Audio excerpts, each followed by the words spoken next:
क्या एकलव्य कर्ण को कवच और कुंडलों सहित मार सकता था? मित्रों, अक्सर लोगों के दिमाग में ऐसा सवाल आता है कि महारथी कर्ण और वीर एकलव्य में कौन ज्यादा महान और शक्तिशाली था? दोस्तों, क्या एकलव्य कर्ण को कवच कुंडलों सहित मार सकता था? क्या एकलव्य के पास कर्ण से अधिक शक्तिशाली दिव्य अस्त्र थे? तो दोस्तों, आज के इस वीडियो में जानेंगे कि कर्ण और एकलव्य में कौन सबसे ज्यादा शक्तिशाली और महान योद्धा था। तो चलिए दोस्तों, जानने से पहले आप देख रहे हैं माय आइडियल राम। तो मित्रों, वीडियो में आगे बढ़ने से पहले चैनल को सब्सक्राइब करें, बेल आइकन अवश्य दबाएं और दोस्तों साथ में कमेंट बॉक्स में जय श्री कृष्ण हर हर महादेव अवश्य लिखें। तो दोस्तों, सबसे पहले आप लोगों को बता दें कि दोनों ही वीर महाभारत समय के सबसे महान योद्धा थे। इसमें कोई शक नहीं है कि इन जैसा योद्धा न कभी हुआ है और न कभी होगा। लेकिन दोस्तों, हम इनके धनुर्विद्या, युद्ध कौशल और ज्ञान का आकलन जरूर कर सकते हैं। तो मित्रों, पहले हम बात करते हैं एकलव्य की। दोस्तों, एकलव्य निषादों के राजा हिरण्यधम का पुत्र था, इसलिए हम कह सकते हैं कि वो निषादों का राजकुमार था और उन्हें एक महान धनुर्धर बनना था। और अब जब उसने गुरु द्रोणाचार्य को देखा तो वो उनसे इतने प्रभावित हुए कि उनको मन ही मन द्रोणाचार्य को अपना गुरु मान लिया और उसने गुरु द्रोण से जाकर कहा कि हे गुरुदेव, मैं आपसे धनुर्विद्या का ज्ञान पाना चाहता हूँ। लेकिन एक निषाद का पुत्र होने के कारण गुरु द्रोण ने एकलव्य को धनुर्विद्या का ज्ञान देने से मना कर दिया। दोस्तों, लेकिन एकलव्य तो गुरु द्रोण को अपना गुरु मान चुका था। उसने जंगल में जाकर अपने गुरु की प्रतिमा बनाई और उसी के सामने अपना अभ्यास करने लगा। अब उसने पूरी शक्ति के साथ धनुर्विद्या का अभ्यास किया और उसने अपने आप को एक शक्तिशाली योद्धा बना लिया। यहाँ तक कि उसने अर्जुन से पहले शब्द भेदी बाण चलाना तक सीख लिया था। मित्रों, जब यह बात अर्जुन को पता चलती है तो अर्जुन दौड़ दौड़ के गुरु द्रोण के पास जाते हैं और उनसे कहते हैं कि आपने तो कहा था कि मैं सबसे शक्तिशाली योद्धा बनूंगा, फिर आपका ये दूसरा शिष्य एकलव्य मुझसे ज्यादा शक्तिशाली कैसे है? इसके बाद जब गुरु द्रोण एकलव्य की युद्ध कला को देखते हैं तो वो भी हैरान रह जाते हैं। जिसके बाद गुरु द्रोण एकलव्य से कहते हैं कि तुमने मुझे गुरु बनाया है, इसलिए तुम मुझे गुरु दक्षिणा दो। इस पर एकलव्य कहता है कि आपको जो चाहिए आप मांग लीजिए गुरुदेव। अब इस बात का फायदा उठाकर गुरु द्रोणाचार्य ने एकलव्य से उसका अंगूठा मांग लिया। लेकिन एकलव्य का अंगूठा कट जाने के बाद भी उसने अपनी 2 उंगलियों से तीर चलाना सीख लिया। मित्रों, किंवदंती के अनुसार एकलव्य को गुरु द्रोण के स्वप्न के द्वारा दिव्य अस्त्रों का ज्ञान मिला था, मगर फिर भी अंगूठा कट जाने के बाद वो पहले जैसा योद्धा नहीं था।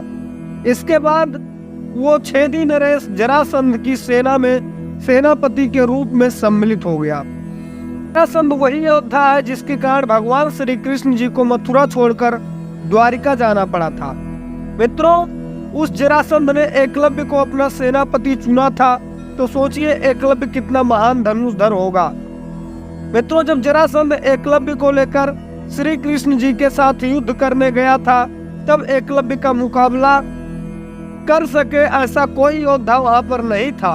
एकलव्य अपनी धनुर्विद्या दिखा रहे थे और सभी सैनिक को बहुत बुरी तरह मार रहे थे। अंत में भगवान श्री कृष्ण वहां पर आ जाते हैं और एक भीषण संग्राम के बाद भगवान श्री कृष्ण को अपने सुदर्शन चक्र की सहायता से एकलव्य का वध करना पड़ता है। खुद सोचिए कि जिसका वध स्वयं भगवान श्री कृष्ण को अपने सुदर्शन चक्र से करना पड़ा, वो योद्धा कितना महान और शक्तिशाली होगा। दोस्तों, अभी एकलव्य के वध के बाद भगवान श्री कृष्ण अर्जुन से कहते हैं, अर्जुन, तुम्हारे ही कल्याण के लिए द्रोणाचार्य ने एकलव्य से उसका अंगूठा कटवा दिया था। अगर एकलव्य का अंगूठा नहीं कटा होता तो एकलव्य को दुनिया में कोई भी योद्धा परास्त नहीं कर सकता था। एकलव्य अपने धनुष को लेकर जंगलों में घूमता और वो दूसरा परशुराम कहलाता, ऐसा भगवान श्री कृष्ण ने अर्जुन से कहा। अब आप ही सोचिए कि श्री कृष्ण एकलव्य की तुलना भगवान परशुराम जी से करते हैं तो कितना ज्यादा शक्तिशाली होगा। इसके बाद भगवान श्री कृष्ण कहते हैं कि अर्जुन, मैंने तुम्हारे ही कल्याण के लिए एकलव्य का वध किया अगर एकलव्य जीवित होता तो वीर एकलव्य और महारथी कर्ण दोनों मिलकर दुर्योधन की रक्षा करते और तब दुर्योधन को हरा पाना असंभव हो जाता। दोस्तों आइए बात करते हैं महारथी कर्ण के बारे में। तो मित्रों, महारथी कर्ण भगवान सूर्य नारायण के अंश थे, इसलिए अब यह कह सकते हैं कि वो एक देवपुत्र थे और उनके गुरु स्वयं भगवान परशुराम जी थे। मित्रों, कर्ण को अपने गुरु परशुराम जी पर बहुत ज्यादा निष्ठा थी। उन्होंने अपने गुरु की सेवा की और जिससे प्रसन्न होकर परशुराम जी ने अपने परशु को छोड़कर उसे एक एक करके सभी प्रकार के दिव्य अस्त्रों का ज्ञान दिया था, जिसमें भगवान शंकर जी के दिव्य अस्त्र और भगवान ब्रह्मा जी के दिव्य अस्त्र भी शामिल थे। और साथ ही गुरु परशुराम जी द्वारा निर्मित अजय भार्गव अस्त्र भी था। इस अस्त्र को भगवान परशुराम जी ने केवल कर्ण को ही दिया था। मित्रों, यही वो दिव्य अस्त्र है जिसके डर से अर्जुन रणभूमि छोड़कर भागने को मजबूर हो गया था। इसके अलावा भगवान परशुराम जी ने कर्ण को अपना दिव्य विजय धनुष भी प्रदान किया था, जिसके होते हुए कर्ण अजय हो गया था। दोस्तों, इसके अलावा महारथी कर्ण के पास जन्म से प्राप्त कवच कुंडल थे, जिसका निर्माण अमृत से किया गया था। इसके होते हुए कर्ण को तीनों लोकों में कोई योद्धा परास्त नहीं कर सकता था। और यह बात भगवान श्री कृष्ण ने स्वयं अर्जुन से कही थी कि अगर कर्ण के पास उसका कवच और कुंडल होता तो तुम अपनी गांडीव लेकर और मैं अपना सुदर्शन चक्र लेकर आ जाते तो भी महारथी कर्ण को परास्त नहीं कर पाते।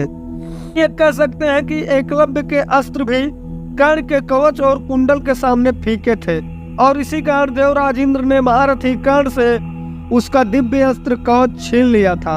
अब सोचिए कि महारथी कर्ण से इंद्रदेव कितना डरते थे और जलते भी थे और बार बार देवताओं द्वारा कर्ण के साथ क्यों छल किया गया। मित्रों, इंद्रदेव के कारण पहले गुरु से श्राप मिला और फिर इंद्र ने कवच कुंडल छीन लिए और भगवान श्री कृष्ण ने महाभारत युद्ध के समय उस पर अपनी माया तक का प्रयोग किया ताकि वो अर्जुन को न मार सके। दोस्तों, युद्ध से पूर्व ही उसे बताया गया कि वो कुंती का पुत्र है ताकि कर्ण चाह कर भी पांडवों को न मार सके।